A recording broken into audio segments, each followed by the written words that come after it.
लोक जागर इंडिया। यही आने वाला कल है, यही मेरे देश का कल है। एक नया इतिहास लिखेंगे। साथियों नमस्ते, मैं हूं ज्ञानेश वाकुड़कर और आप देख रहे हैं लोक जागर इंडिया चैनल। आज हम खुल्ला बात करेंगे विशेष रूप से पानी रोकने वाली मोदी जी की घोषणा पर।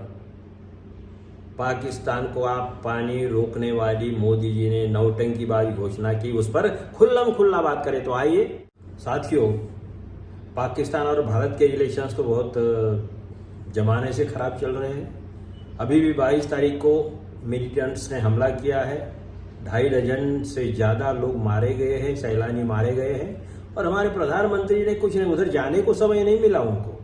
चुनाव में प्रचार के लिए समय मिला, बिहार में जाकर खिलखिलाने का समय मिल गया उनको, झूठ बोलने के लिए वहाँ समय मिला, मगर कश्मीर में जाने के लिए समय नहीं मिला। लेकिन हमारे प्रधानमंत्री ने हमेशा की तरह और अपनी आदत के अनुसार उन्होंने स्टंटबाजी वाला एक स्टेटमेंट दे दिया, 4-5 बातें और भी जोड़ दी। उन्होंने बोला कि हम पाकिस्तान का पानी रोक देंगे। इन्होंने ये जो फेक नरेशन सेट किया कि भाई धर्म पूछकर गोली मारी, धर्म पूछकर गोली मारी, अंधाधुंध वहाँ पे गोलीबारी हुई है, मुस्लिम भी मरे हैं, हिंदू भी मरे हैं, सैलानी ज़्यादा हिंदू थे नेचुरली, तो उसमें से अंधाधुंध गोलियों की बारिश होने के बाद में मरेंगे तो जो लोग वहाँ पे है वही मरेंगे ना। लेकिन भक्त लोग और भक्तिनी लोग, मुंबई में भी एक महिला जो है कोई, वो वहाँ के निरपराध फल विक्रेता को, फल विक्रेता है वहाँ का, कोई भिखारी नहीं है या कोई, तो उसको भी मारा, उसको पकड़ के मारा उनके 10-20 लोगों ने। कितनी ये आतंकवाद है। ये फडणवीस को बताना चाहिए कि ये आतंकवाद है, ये घर में जो आतंकवाद पनपता है वो है। तो खैर छोड़िए, पाकिस्तान के मामले में जो हमारे प्रधानमंत्री ने डायलॉगबाजी की है, तो शायद आपको ये मालूम होगा, याद होगा, कोरोना आया था, सारी दुनिया में हाहाकार मचा था और हमारे प्रधानमंत्री ये थे, एकदम सडनली उन्होंने ये बंद कर दिया, सडनली बंद कर दिया, लॉकडाउन जाहिर कर दिया। अरे भाई, इस कोने में का आदमी उस कोने में कभी गया हो तो कम से कम उसको 24 घंटे 48 घंटे देने चाहिए, 2-3 दिन देने चाहिए थे। वो कोई महायुद्ध तो था नहीं, अरु युद्ध तो था नहीं कि भाई जहाँ के वहाँ रुको। इस आदमी के इस उटपटांग निर्णय से सारे देश में हाहाकार मच गया। कई लोग तो रास्ते से चलते चलते, पानी नहीं मिला, खाना नहीं मिला, बस नहीं मिली, कोई साधन नहीं मिला, लोग मदद नहीं कर रहे थे, कुछ लोगों ने की तो चलते चलते गुजर गए, बच्चे चलते चलते गुजर गए, अपने गांव तक जाने के लिए कोई सुविधा नहीं थी। इस आदमी ने तोड़ दिया, रोक दिया, उटपटांग बात करता है, उटपटांग काम करता है। वैसे नोटबंदी की बात रात में आया मन में और कर दी नोटबंदी। कई लोग लाइन में लगते हुए मर गए, कई लोग लाइन में लगे, अपनी माँ को भी लगाया, 70-80 साल की, 90 साल की जो है मेरे ख्याल से उनकी माता जी, तो उनको भी लाइन में लगाया। नौटंकी देखो कितनी। कोरोना के समय में तो बर्तन बजाओ, थाली पीटो, बर्तन पीटो, ये कर। अमिताभ बच्चन जैसे लोग लाइन में लगे थे, लाइन बुझाओ, ऑन करो, ऑफ करो, ऑन करो, ऑफ कर दो, थाली बजाओ, थाली, कोरोना को भगाओ। अरे ये ऐसा प्रधानमंत्री किसी देश को अगर मिले तो उस देश का बंटाधार होना बिल्कुल निश्चित है, और फिर भी बाज नहीं आते हो। इसी ने बोला था कि भाई अगर ये नोटबंदी का निर्णय मेरा अगर गलत हुआ तो मुझे 6 महीने के अंदर किसी भी चौक में मुझे फांसी दे दो। कहाँ फांसी आया? अब ये तो मिलता भी नहीं है, पत्रकारों के सवालों का जवाब नहीं देता, आम आदमी से मिलता नहीं है, डरता है, भाग जाता है और बात करता है 56 इंच। आप करना थोड़े कठोर शब्द है, लेकिन क्या करे यार, देश का बंटाधार कर दिया इस आदमी ने। और कितना ये करे, अगर जो आदमी गलत तरीके से पेश आता है तो उसके साथ में अब क्या करे। प्राइम मिनिस्टर बड़ी इज्जत वाली पोस्ट होती है, मगर वो इज्जत के काबिल नहीं है। तो पद बड़ा है इसलिए कोई इज्जत कैसे करेगा, झूठ क्यों बोलेगा। नहीं, ये नौटंकी नहीं करना चाहिए, हमने भी नहीं करना। सिंधु नदी करार 1960 में हुआ था, सिंधु जल करार, और इसमें जागतिक बैंक है, वर्ल्ड बैंक के माध्यम से किया गया था। तो इस करार के मुताबिक सिंधु नदी का जो पानी है उसे संलग्न 6 नदियां हैं, उनका पानी कैसे डिस्ट्रीब्यूट किया जाए, इसके मामले में वो करार, इंडस वाटर ट्रीटी या सिंधु जल करार ऐसा उसको बोला जाता है। अब देखिए, बीच में 2 युद्ध हो गए, बीच में बड़े बड़े 2 युद्ध हो गए, फिर भी ये करार रुका नहीं। पानी के मामले में विवाद पहले भी है। मैं सच्चाई बताना चाहता हूँ, क्योंकि सीमा पार आतंकवाद को पाकिस्तान प्रोत्साहन देता है, आरोप उसके ऊपर लगे हुए हैं। अभी उनके मिनिस्टर ने कबूल ही भी किया है कि हमने ये किया है, ये भी बोला है, ये भी सही है। लेकिन असल बात ये है कि ये करार रुका नहीं, ये प्रॉब्लम तो है। अब ये करार में क्या है, एक तो देखिए ये अण्वस्त्रधारी देश है, पाकिस्तान के पास भी अण्वस्त्र है, हमारे पास भी अण्वस्त्र है। ये अगर युद्ध छेड़ते हैं, और पाकिस्तान ने बोल ही दिया कि अगर पानी रोकोगे तो ये युद्ध समझा जाएगा, तो क्या होगा सोचिए। अब लेकिन असल बात यह है कि पानी, अब ये थोड़ा सा पहले बता देते देख लेते हैं कि रावी, बियास और सतलज, ये 3 नदियां जो है, इनका पानी, और सिंधु, झेलम, चेनाब, इनका पानी। तो सिंधु, झेलम, चेनाब, ये 3 नदियों का पानी, 80% पानी पाकिस्तान को जाता है, 20% पानी अपने पास आता है। अपन रोक सकते हैं, लेकिन सच्चाई क्या है मालूम है? सच्चाई ये है कि ये 20% पानी का भी हम इस्तेमाल नहीं कर पा रहे।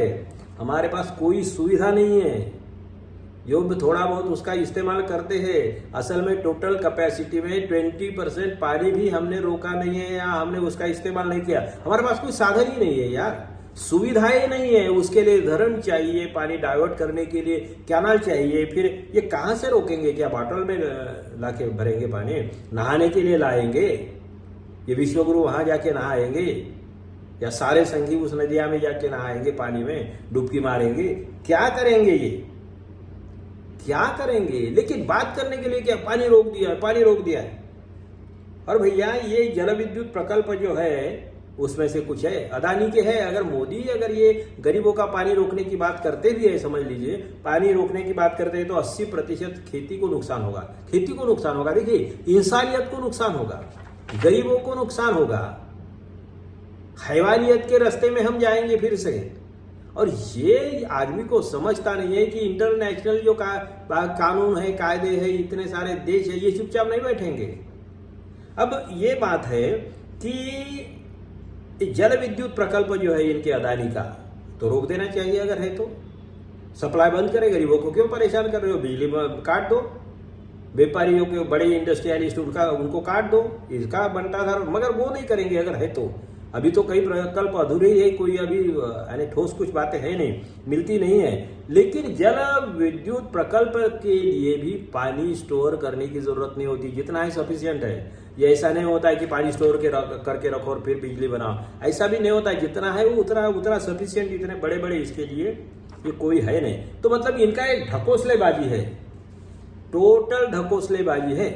हाँ, उसके लिए सुविधा करनी पड़ेगी। करेंगे तो कब करेंगे? कितने साल लगे? 20-30 साल लगेंगे कम से कम।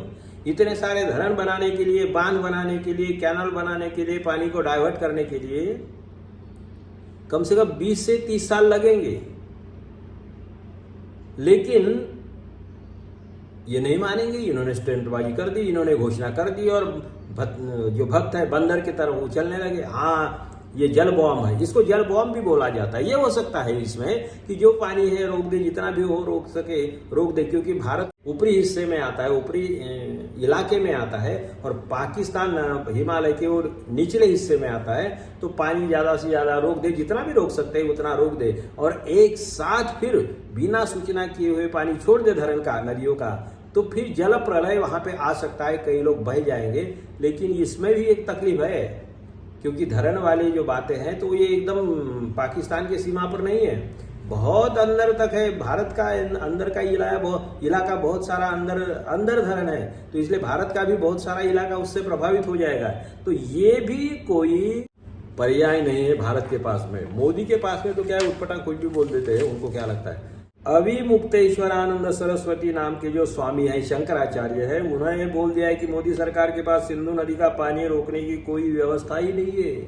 शंकराचार्य ने तक बोल दिया है, मगर भक्त है कि चिल्लाते हैं, अरे भैया अधूरे प्रकल्प पूरे करिए। और दूसरी बात यह है कि ये जो हमला हुआ है कोई यहाँ के लोगों ने नहीं किया है, या पाकिस्तान की गरीब जनता ने नहीं किया है, ये तो पॉलिटिकल है, पॉलिटिकल कॉन्स्पिरेसी है। मैंने कश्मीर में जो बात की तो वहां पे सीधा सीधा लोगों को लग रहा है, बोला भी है कि ये पॉलिटिकल लोगों के हित संबंध, इससे किसको फायदा होगा?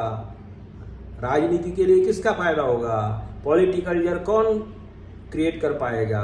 तो जिनके पास में कोई परफॉर्मेंस है ही नहीं, कोई उनका रिकॉर्ड नहीं है, ट्रैक रिकॉर्ड ही नहीं अच्छा काम किया हुआ, तो फिर ये युद्ध के बहाने वोट मांगेंगे, बेशरम होके वोट मांगेंगे। पुलवामा के समय मांगे थे वैसे अभी भी मांगेंगे। लोगों ने समझना चाहिए, अब उनको क्या बोले, उनका तो धंधा ही है। हम लोगों को समझना चाहिए, जनता को समझना चाहिए कि ऐसे लोगों को जो देश की कीमत पर, जनता की कीमत पर, जनता की जान देके, कईयों के संसार बर्बाद करके, कईयों के गांव बर्बाद करके, घर उजाड़ के अगर कोई कुर्सी पाना चाहता है तो ऐसे शैतानों से देश को मुक्ति दिलाना यही हमारा फर्ज होना चाहिए। इंसानियत के खिलाफ अगर आप जाते हो, कोई धर्म बड़ा नहीं होता, धर्म के नाम पर ये सब उल्लू बनाते हैं, धर्म से इनको कोई लेना देना नहीं है।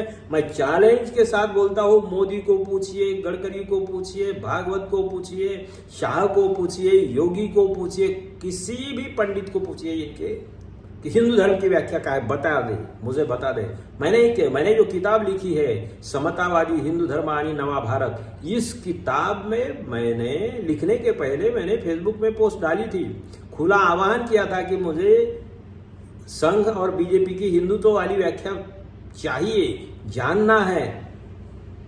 साहब आपको बताता हूं कि किसी ने नहीं बोला। बड़े बड़े संपादकों के 1-2 लोगों के फोन आए, एक अमेरिका से फोन आया था, एक और बड़े विद्वान का फोन आया था, मगर वो नहीं बता